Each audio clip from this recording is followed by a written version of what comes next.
అదే RTV app వార్తల్ని క్షణాల్లో చదివే అవకాశం ఉంటుంది. ఒక న్యూస్ పేపర్, ఒక టెలివిజన్ ఛానల్ మీ చేతుల్లో ఎప్పుడూ ఉంటాయి. పార్టీ కార్యాలయం ఇలా స్టార్ట్ చేసి ఇలా జరగడం అనేది వైజాగ్ సిటీ ఆఫ్ డెస్టినీ ముందే చెప్పాడు. హైయెస్ట్ మెజారిటీతో గెలవబోతున్నాను మీరు చెప్పాడు. నేను ఈ విషయం అంటే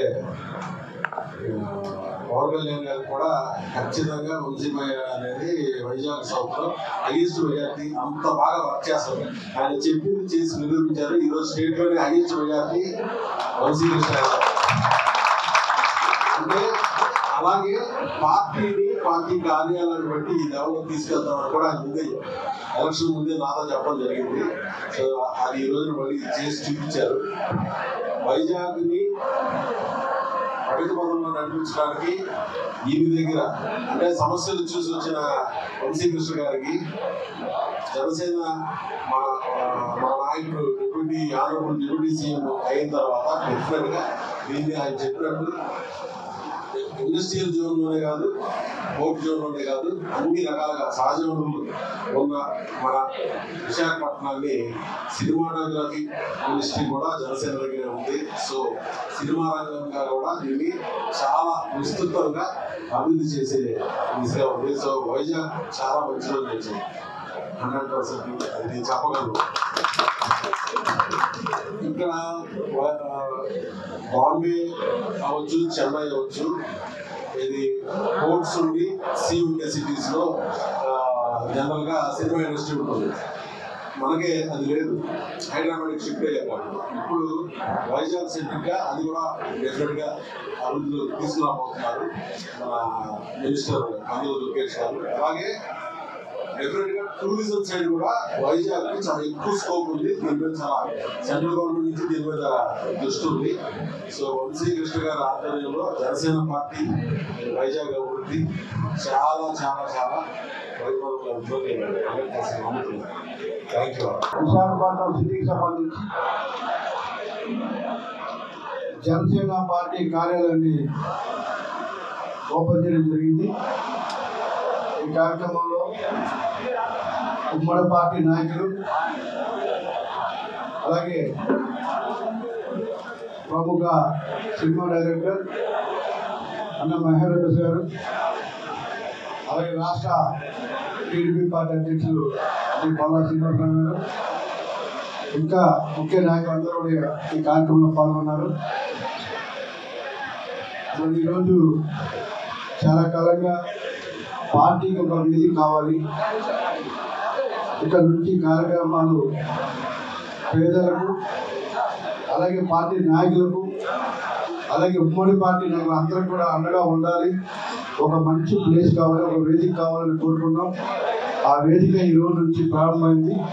రేపటి నుంచి ఉదయం 8 గంటల నుంచి సాయంత్రం 8 గంటలకు కూడా పూర్తి స్థాయిలో పార్టీ కార్యక్రమాలు కానీ, పార్టీ విధి విధానాలు కానీ, మొత్తం పార్టీకి సంబంధించి యాక్టివిటీ అయినా, ప్రజలకు సంబంధించి ఏ సమస్యలు కూడా ఇక్కడ నుంచే యాక్టివిటీ స్టార్ట్ అవుతుంది. దీనికి అటు మీడియా మిత్రులు కానీ, పార్టీ నాయకులు కానీ ప్రజలు కూడా సహకరించాలని చెప్పి కోరుకుంటున్నాం. ఈరోజు ఈ రాష్ట్రంలో మీకు అందరికీ తెలుసు, ఒక అద్భుతమైన పరిపాలన స్టార్ట్ అయింది. ఈరోజు గతంలో పరిపాలించినటువంటి వైఎస్ఆర్ కాంగ్రెస్ పార్టీ ప్రజలు ఏ విధంగా ఆ పార్టీని చీకొట్టారు, ఆ పార్టీ ఓడిపోయిన తర్వాత ప్రజలు ఏ విధంగా సంబరాలు చేసుకుంటున్నారు, ఆ రోజు దీపావళి ఏ విధంగా చేసుకున్నారు, ఆ పార్టీ ఓడిన రోజు కూడా ప్రజలు అదే విధంగా ఇవాళ ఈ కార్యక్రమం దీపావళి కానీ ఇంకా అన్ని పండుగలు కలిపి చేసుకున్నారు. సో ఇలాంటి పరిస్థితుల నుంచి ఒక మంచి పరిపాలన కావాలి, ఒక అద్భుతమైన పరిపాలన ఈ రాష్ట్రాన్ని పరిపాలించే వ్యక్తులు కావాలని చెప్పేసి ఎన్డీఏ కూటమి ఎన్నుకోవడం జరిగింది. దానికి చంద్రబాబు నాయుడు గారు ప్రముఖ, మీకు అందరూ తెలిసిన విషయం, ఆయన ఎలాంటి పరిపాలన అందిస్తున్నారు, ఎలాంటి పరిపాలన అందించారు. సో ఆయన ఆధ్వర్యంలో పవన్ కళ్యాణ్ గారు, మోడీ గారి యొక్క సారథ్యంలో ఒక అద్భుతమైన పరిపాలన జరుగుతూ ఉంది. కాబట్టి ఇంకా రానున్న రోజుల్లో సంక్షేమ పథకాలు ఒక పక్క, అభివృద్ధి ఒక పక్క, సమాన స్థాయిలో ఈ రాష్ట్ర ప్రజలకు అండగా ఉండాలి. ఈ రాష్ట్రం దేశంలో నెంబర్ 1 అభివృద్ధిలో ఉండాలని ఒక తమతో ఇవాళ ఈ కార్యక్రమాలు జరుగుతూ ఉన్నాయి కాబట్టి దానికి ప్రజల యొక్క సహకారం, ప్రతి ఒక్కరి యొక్క సహకారం కావాలని చెప్పేసి మనస్ఫూర్తిగా కోరుకుంటూ, ముఖ్యంగా విశాఖపట్నాన్ని అభివృద్ధిలో పదం నడిపించడానికి అటు ఎయిర్పోర్ట్ కానీ, పోలవరం వాటర్ కానీ, ఇందిరా శ్రవంతి కానీ, అలాగే బీచ్ రోడ్ కానీ, ఇలాగా ఐటీ పార్కులు కానీ అన్నీ కూడా అభివృద్ధి జరగాలని చెప్పేసి మనం జరిగినటువంటి చంద్రబాబు నాయుడు గారు రివ్యూలో కూడా చెప్పడం జరిగింది. అన్నిటికంటే కూడా విశాఖపట్నం ఒక ఆర్థిక రాజధానిగా, ఒక ఆర్థిక ముంబై ఎలాగైతే దేశానికి ఆర్థిక రాజధాని ఉందో అదేవిధంగా ఇవాళ విశాఖపట్నం రాష్ట్రానికి ఆర్థిక రాజధానిగా ఉండబోతా ఉంది. అటు పరిశ్రమలు కానీ, ఐటీ కానీ అన్నీ కూడా రాబోతా ఉన్నాయి కాబట్టి ప్రజలు పూర్తి స్థాయిలో ఈ ప్రాంతాన్ని అభివృద్ధి చేసుకోవడానికి సాధిస్తూ ఉన్నారు. విశాఖపట్నం అనేది ప్రకృతికి అద్భుతమైనటువంటి ఒక నగరం కాబట్టి ఈ నగరాన్ని అన్ని విధాలు అభివృద్ధి చేసుకోవాలని బాధ్యత మన మీద ఉంది. ఈ నగరం అభివృద్ధి జరిగితే రాష్ట్రంలో అంతా కూడా పూర్తి స్థాయి అభివృద్ధి జరిగేది భావిస్తూ ఉన్నారు కాబట్టి ఈ నగరం అన్ని వసతులు ఉన్నటువంటి ఈ నగరానికి అటు పరిశ్రమలు కానీ ప్రతి ఒక్కరు పాఠశాలకు అందరూ కూడా ఇటువైపు చూస్తూ ఉన్నారు కాబట్టి ఈ నగరాన్ని అభివృద్ధి చేయడం మా వంతు సహాయం అందిస్తామని చెప్పేసి తెలియజేసుకుంటాం. ఆయన ఏ పొజిషన్లో చూడాలో దాన్ని చూసేంత వరకు కూడా ఇక్కడున్న జనసైనికులు అందరం కూడా కలిసి పనిచేస్తాం. రానున్న రోజుల్లో పార్టీలకి ప్రతి ఒక్కరు కూడా ఆహ్వానిస్తాం. ఒక మంచి పేరున్న ప్రతి నాయకులను కూడా పార్టీలో తీసుకుంటాం. ఈ రాష్ట్రంలో ఒక ప్రత్యేకమైన గుర్తింపు నెంబర్ 1 పొజిషన్లో జనసేన ఉండడానికి మా వంతు కృషి చేస్తామని తెలియజేస్తుంది. పవన్ కళ్యాణ్ గారు ఏది చెబితే చేయడానికి జనసైనికులు సిద్ధంగా ఉన్నాం. పార్టీ బలోపేతం కోసం మనం జరిగిన మెంబర్షిప్ ట్రైన్ చూశారు. అసలు ఎలా జరిగిందో కూడా టీఎస్ఎల్ సభ్యులు ఊహించుకుంటేనే అంటే పార్టీ మీద ఎంత నమ్మకం ఉందో, పవన్ కళ్యాణ్ మీద ఎంత నమ్మకం ఉందో తెలుస్తుంది. సో దానికి సహకరించిన జన సైనికులకు, నాయకులకు, ముఖ్యంగా ఇంత బాగా ఆర్గనైజ్ చేసిన ప్రతి ఒక్కరు కూడా మనస్ఫూర్తిగా తెలియజేసుకుంటూ ధన్యవాదాలు తెలియజేసుకుంటూ పవన్ కళ్యాణ్ గారి యొక్క ఆశయాల కోసం పనిచేస్తున్న ప్రతి జన సైనికులకు మనస్ఫూర్తిగా ధన్యవాదాలు.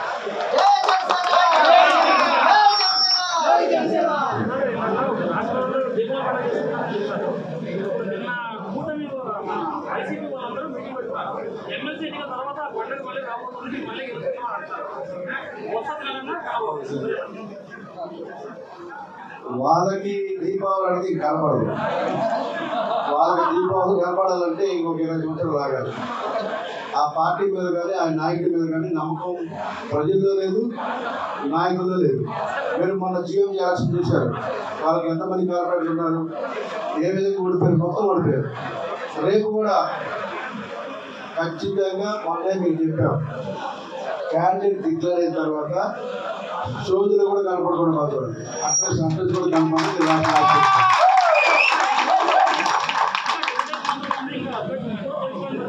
రేపు రేపు రేపు డిసైడ్ అయిపోతుంది. ఖచ్చితంగా డిసైడ్ అయిన తర్వాత మీరు చెప్పారు చూసారా, దీపావళి రాబోతున్నారు. దీపావళి కాదు వచ్చేది, వాళ్ళకి అమావాస్య వస్తుంది. ఖచ్చితంగా ఉంటుంది. వాళ్ళకి దీపావళి కాదు, అమావాస్య చూపిస్తారు. ఖచ్చితంగా ఉంటుంది. అభ్యర్థి చంద్రబాబు నాయుడు గారు అడిగితే చేస్తారు. ఇప్పుడు ఇంకా ఆయన ప్రకటించారు కదా, ఆయన మొదలు ఏమన్నారని మాకు తెలియదు కదా. ఆయన ఒకసారి ప్రకటించిన తర్వాత మేము చెప్తాం.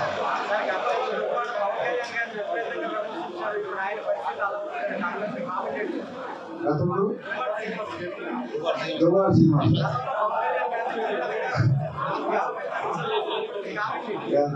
చెప్తున్నా, ఆయన పరిస్థితులు ఉందని పాల్గొన్నాం. ఆయన ఎప్పుడు ఎలా ఉంటాడనే విషయం పాపం నాకు కూడా తెలిసిందే. అది పర్సనల్ సబ్జెక్టు, మనం టచ్ అయిపోతే మంచిది. పాపం ఒకసారి ఏడుస్తాడు, ఒకసారి తిడతాడు, ఒకసారి ఆవేశపడతా ఉంటాడు. ఆయన చాలా కష్టాలు ఉన్నాయి. ఆయనకి మా సానుభూతి తెలియజేస్తాం.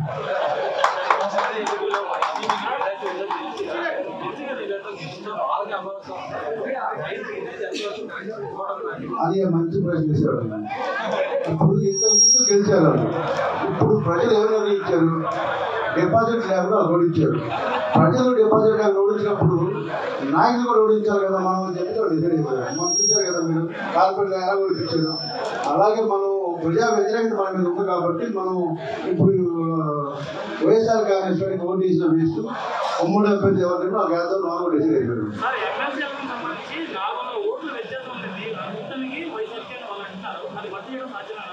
భర్తీ ఏం చేయవలసిందయ్యా, వాళ్ళే చేస్తారు. ఎందుకంటే మేము ఓడిపోయాం కదా, ప్రజలు మాకు వ్యతిరేకంగా ఉన్నారు కాబట్టి మా ఓట్లని కూడా ఎన్డీఏకి ఇవ్వాల్సింది అనేది వాళ్ళే డిసైడ్ అయిపోయారు. మన జీవితం చూసాం కదా, మనం ఖచ్చితంగా మనకే చేస్తారు, మీరేం డౌట్ లేదు. వాళ్ళు ప్రస్తుతానికి Bengaluru camp, Indonesia camp, Bangladesh camp, జాంకాయ కూడా క్యాంప్, ఎన్ని క్యాంపులు పెట్టి ఓటు మాత్రం మాకే చేస్తారు. ఇది కన్ఫామ్. ఏం ఆలోచన చూసుకొని కావాలండి. మనం మీకు బయట లోపలికి వెళ్తే ఏం చెప్పా, ఓటికి అవుతాం ఏం చెప్పి మీరు అడిగారు. మేము 10 గెలుస్తున్నామని అని చెప్పాం. ఇది కూడా 150 ఓట్లు మెజార్టీ గెలుస్తాం, 150 ఓట్లు మెజార్టీ గెలుస్తాం. ఎలక్షన్ చూస్తున్నాను, చేస్తున్నాను. 100 సంవత్సరాలు తిరగదు ప్రవేశం ఖచ్చితంగా 100% చేస్తున్నాం, 100% చేస్తున్నాం. వన్ టౌన్లో ఏవైతే సమస్యలు ఉన్నాయో 50 సంవత్సరానికి చేసిన ప్రతి సమస్యని ఈ 5 సంవత్సరాల్లో నేను కంప్లీట్ చేస్తాను. ఆల్రెడీ కోర్టు వద్ద ప్రణాళిక సిద్ధం చేశారు. ఒక అద్భుతమైనటువంటి ప్రణాళిక కోర్టు చైర్మన్గా చేశారు. ఆయనకి నేను ప్రత్యేకమైన ధన్యవాదాలు. ప్రజలు డైరెక్ట్గా సీ దగ్గరికి, సీ లోపలికి వెళ్ళే విధంగా ఒక పార్కు తయారు చేశారు. చుట్టూరారు మంచి చైర్మన్ ఎలా ఉండదో, ఒక మంచి వ్యక్తి పరిపాలిస్తే ఎలా ఉండదో అనడానికి కోర్టు చైర్మన్ కోర్టు చైర్మన్ నిదర్శనం. అద్భుతంగా ఆయన ఒక ఏది కూడా చూపించడం జరిగింది. చాలా బాగా చేశారు. అలాగే మేజర్ ఎఫెక్ట్ ఎస్ఎల్ కెనాల్, ఆ కెనాల్ కూడా సుమారు 20 కోట్లు అవసరం అయితే మ్యాక్సిమం ఇస్తాం. మిగిలిన జీవనశీ నిధులతో అది కంప్లీట్ చేయమన్నారు. అది కానీ ఎస్ఎల్ కెనాల్ కానీ కంప్లీట్ అయిపోతే కోర్టు కాలేజీ 90% అయిపోతుంది. సినిమాగా ఇప్పుడు ముందు రాజకీయ సినిమా చూసుకున్న తర్వాత ఆ సినిమా చూసుకున్నాడు అన్న డైరెక్టర్ గారు. మాకున్న అనుబంధంతో పార్టీ ఆఫీస్ ఓపెన్ చేస్తామంటే ఒక అన్న విలేకరులు పెట్టారు. మరిన్ని వీడియోస్ కోసం ఛానల్ ని సబ్స్క్రైబ్ చేయండి. లేటెస్ట్ అప్డేట్స్ కోసం వాట్సాప్ ఛానల్ ని ఫాలో చేయండి. అండ్ లింక్ డిస్క్రిప్షన్ లో ఉంది.